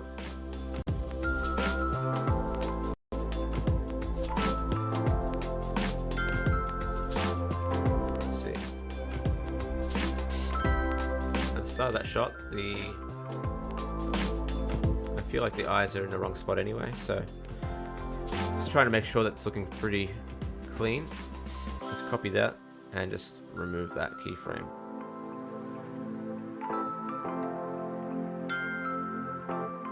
That looks better. Cool. So we're getting there in the end.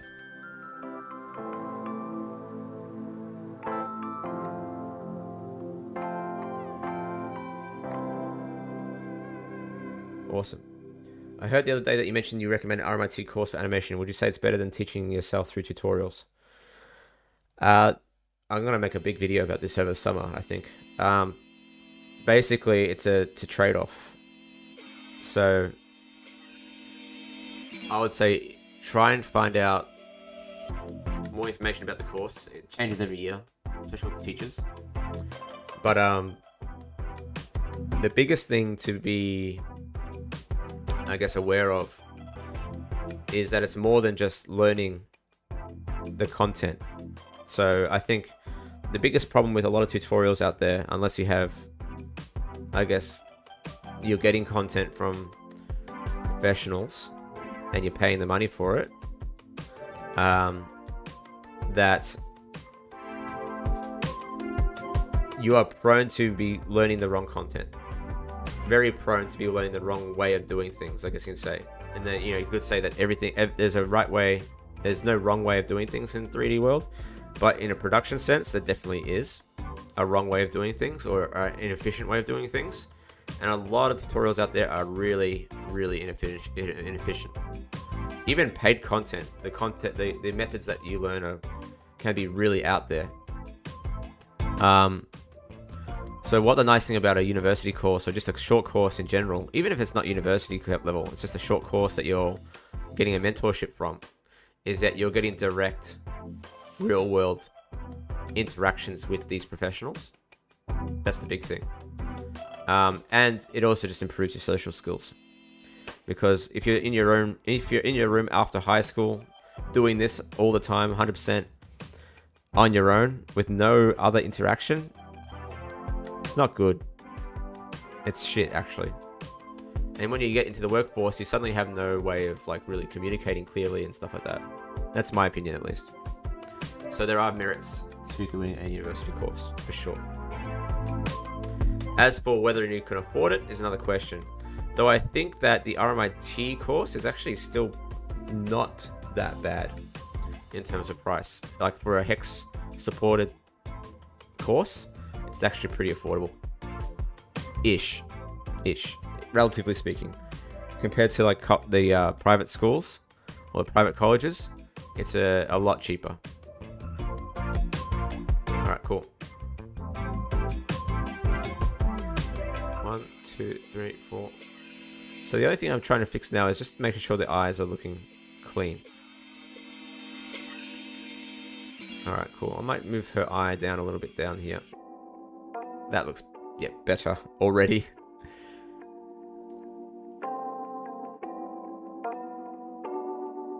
Yep. Yep, that's mad. Do I use add-ons for rigging, or is it just a custom rig? I use add-ons. There's Rig UI. I have that's basically the only add-on I have at the moment for these rigs. Everything else is custom. But yeah, that's it. Alright, cool. So cool. How much difference does it look compared to like when we first started? Alright, cool. So there's a little bit of dart back and forth that I'm not a fan of. 1, and then she goes back to right.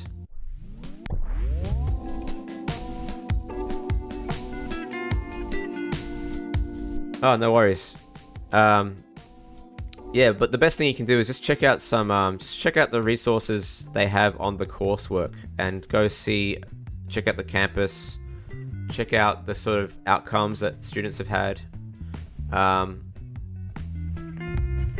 know that my cohort of university students, it's about a 50-50 split about whether or not, in any degree, whether or not you take that degree and actually use it as a career. I would say about 50% of the students at my course ended up going on to be animators. The other 50% ended up doing completely different things. So as a very clear example, I met my wife in that course as an animator. She was also doing animation. And she graduated with me, and now she's doing a completely different thing. A whole different space, whole different profession, whole different career. Whereas I'm stuck on animation. So it really depends on where you... Sometimes that's the other crapshoot, is that after all that effort, do you actually enjoy it after the 3 years of study? Or can you see yourself doing it full time? Alright, cool. Let's just try and fix up that eye dart. I'm gonna go ahead and do this. Make it less prominent.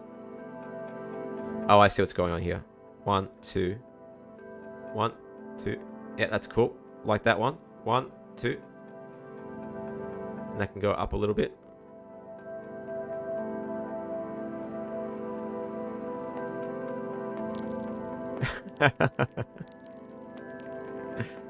That was just luck of the draw, honestly. I'll tell you that. 1, 2, grab this. And here I'm going to fix up that hold, that rotation, there we go, copy that.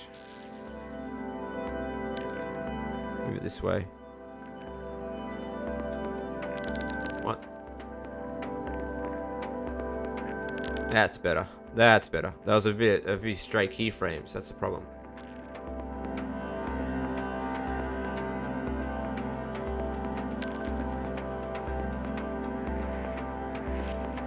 That's sick.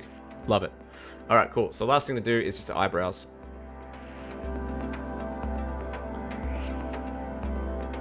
So we can have her sort of keep them low there. And then she kind of goes into, oh wow, what's that?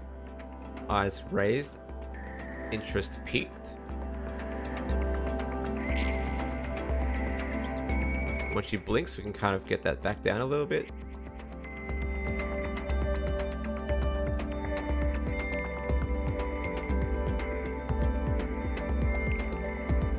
Then up again.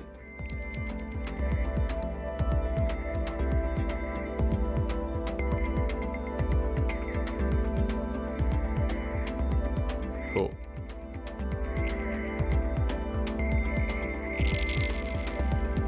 Now I might just, instead of having it bounce back up like that, I might have it like sort of ease into that.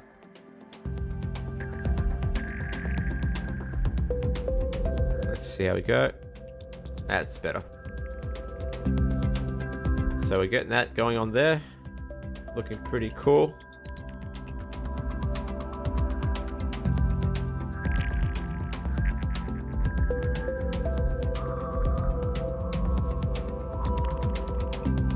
And then I might actually just get her to sort of focus maybe a little bit. And then as she turns her eyes up a little bit, just a real subtle movement of the eyebrows back up.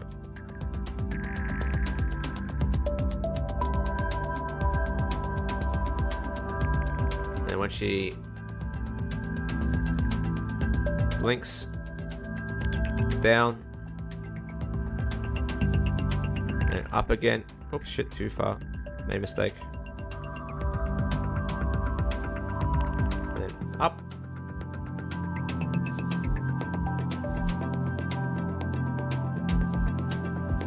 and then back into a settle.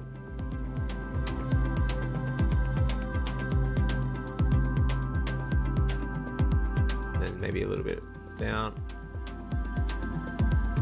and then up. Now it might be too much movement, but we'll see.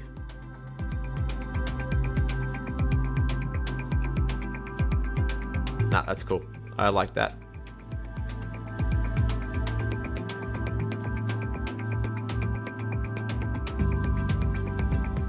Yeah, mad. Alright, cool. I'm done with that shot, I think. Happily done with that shot.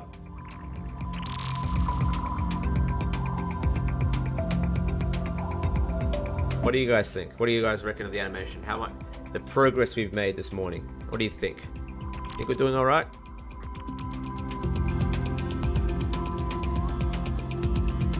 All right.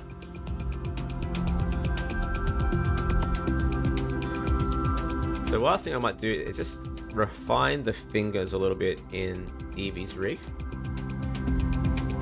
Thank you very much.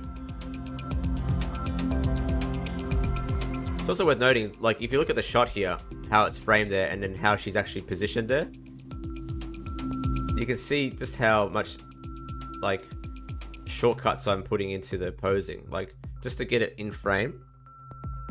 The whole rig is broken, and she's hidden behind a sewer. Arms are, like, in the weirdest positions. All that sort of stuff doesn't matter, as long as it all sort of works within the shot. That's why, yeah, it's good to understand this sort of stuff as well. You don't have to be perfect unless it looks good in the shot. That looks sick. But in this framing here, over here, it actually looks pretty damn cool. See how, like, how she shifts, by the way, from that pose there to this pose here? Like, on a stylization level, it works fine. And, like, your brain still understands what the scene is doing. Oh, thank you. Alright, cool. So, I might actually add a little bit of, ooh, I know what to do. Alright, cool. So with the thumb and the fingers, I'm going to have her sort of move her thumb a little bit over the crystal. Alright, cool. So let's turn on our rig again. And let's use Blender's Miracle tool. Is it phasing through the pole? No. Here? No. It's that's actually a cut-off point. There's actually a cut in the thing. Her head actually doesn't clip throughout the entire shot, which is good. She would here, though. I think in this shot, she does kind of go through the pole at one stage. Again, you can see how skewed her face is there to make it work. She's not even really looking at the thing. It's just in the frame, it looks fine. Alright, cool. Let's have a look at her rig. Let's turn that off in pose mode. So I'll be done in about 6 minutes here. I think 2 hours is a good progress. We've made some really good progress in this 2 hours as well. So over here, what I'm going to do is have her sort of push her thumb back over the, maybe like forward. Now, if you have Blender, this is another thing that's awesome, is the auto IK option, where it kind of turns a 3-point chain into an IK chain. So all I got to do to animate this thing is just push it, which is sick.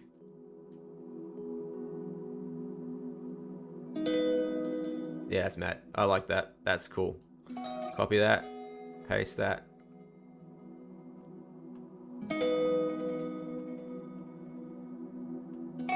I gotta copy these poses as well.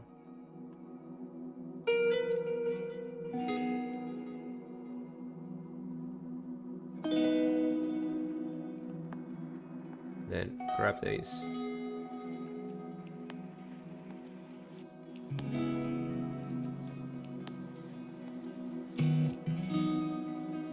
And then maybe move those a bit further back. Add a little bit of movement in there. Yeah, that's mad. Oh, no worries, man. My pleasure.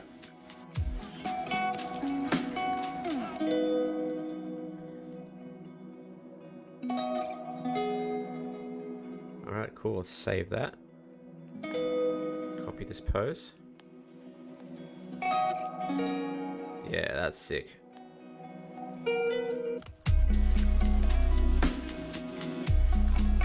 Yeah, how cool is that little subtlety in the thumb? There, and then as she turns, she repositions her thumb to sort of brace the rotation. Mad. What a difference. Thank you. Alright, cool.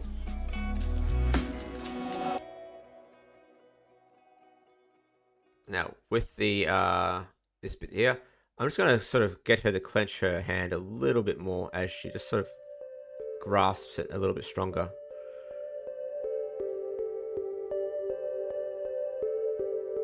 Got to make sure that she doesn't clip her thumb through the thing though.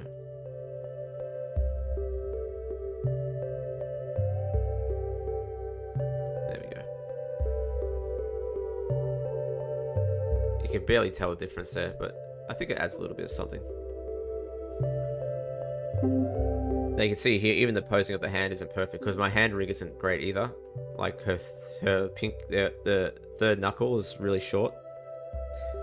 My mistake, of course, but you know, you live with what you got. So I'm just going to go ahead and just tighten up that grip a little bit.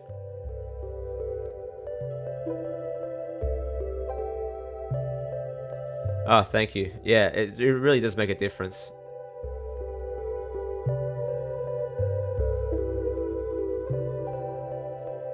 Cool. Don't you love the auto OK in Blender? It's the best thing ever. Alright, that looks like a much nicer pose anyway. The only thing now is to do is to make sure that the fingers are touching the crystal. Oops, wrong one.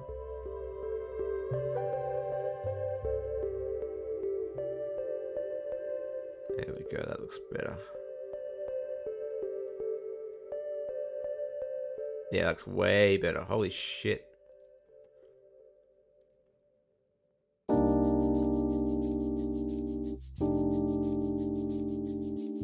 Yeah, that's so much better. Wow. Okay.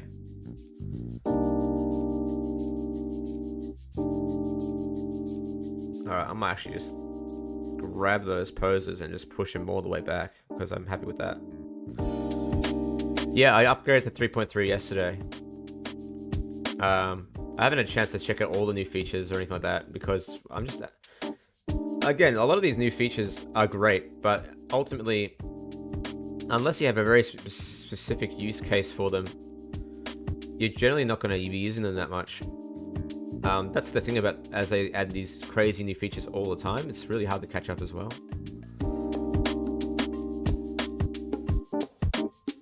Alright, let's just bring those in here. That's better. That looks sick. That's way better. That pose is way nicer. Alright. I think literally on the dot, 2 hours and 00 seconds, I think we're done with this animation.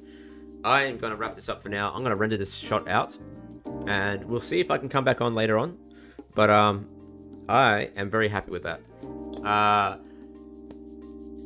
Depending on how much time I have, I might actually start recording the third video for the creature animation thing tonight or tomorrow. I'm not sure yet. But anyway, I think I'm going to leave it at that. I think it's been a very productive morning. I'm happy with that. I need to have some breakfast now because I haven't had any. And yeah, I will catch you guys later. Thank you for the chats and the super chats. Appreciate the support. Thanks for all the questions. It's really awesome. And yeah, I've had a lot of fun this morning. Hope you guys have as well. No worries. Have a good one. Cheers.